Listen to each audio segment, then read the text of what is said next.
ओम ब्रह्म सत्यम सर्वधार।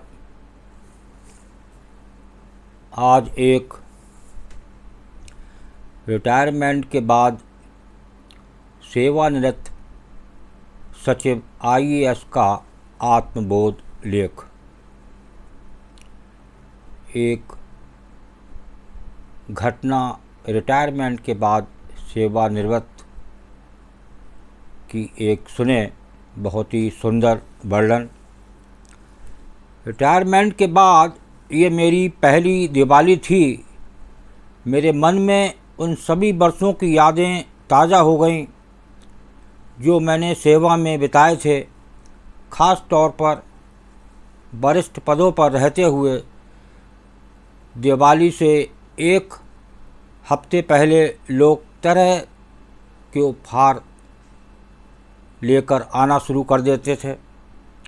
उपहार इतने ज़्यादा होते थे कि जिस कमरे में हम सारा सामान रखते थे वो किसी उपहार की दुकान जैसा लगता था कि चीज़ों की लोग घृणा भरी नज़रों से देखते थे और उन्हें हमारे अनजान रिश्तेदारों को देने के लिए अलग रख देते थे।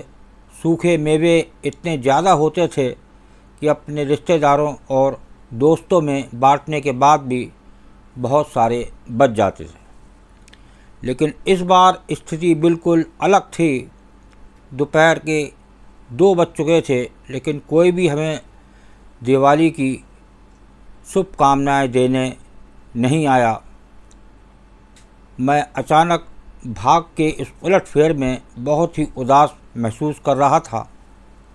अपनी इस सोच से बचते हुए मैंने एक अखबार का आध्यात्मिकता वाला कॉलम पढ़ना शुरू कर दिया। सौभाग्य से मुझे एक दिलचस्प कहानी मिली।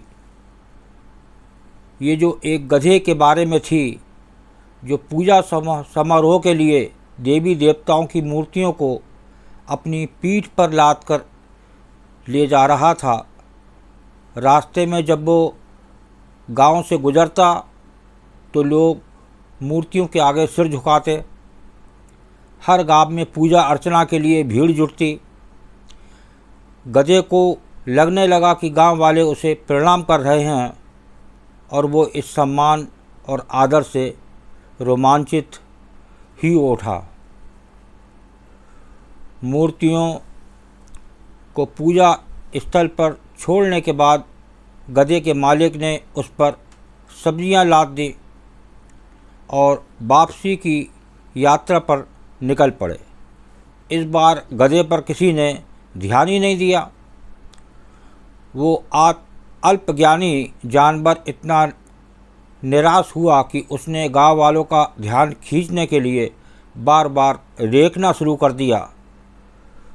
शोर से वे लोग चिढ़ गए और उन्होंने उस बेचारे प्राणी को पीटना शुरू कर दिया, जिसे इस बात का जरा भी अंदाज़ा नहीं था कि उसने ऐसा क्या किया कि उसे इतना क्रूर व्यवहार झेलना पड़ा। अचानक मुझे बोध हुआ कि वास्तव में मैं भी इस गधे जैसा ही था। सम्मान और आदर के वे सारे उपहार मेरे लिए नहीं थे, बल्कि मेरे ऊपर लदी उन मूर्तियों को थे।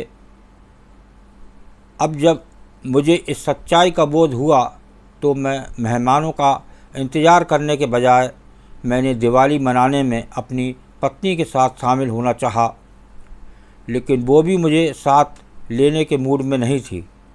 उसने तीखा जवाब दिया, जब मैं इतने सालों से कहती रही कि तुम गधे के अलावा कुछ नहीं हो तो तुमने कभी नहीं माना, पर आज एक अखबार में छपी खबर ने सच्चाई उजागर कर दी तो तुमने उसे तुरंत स्वीकार कर लिया।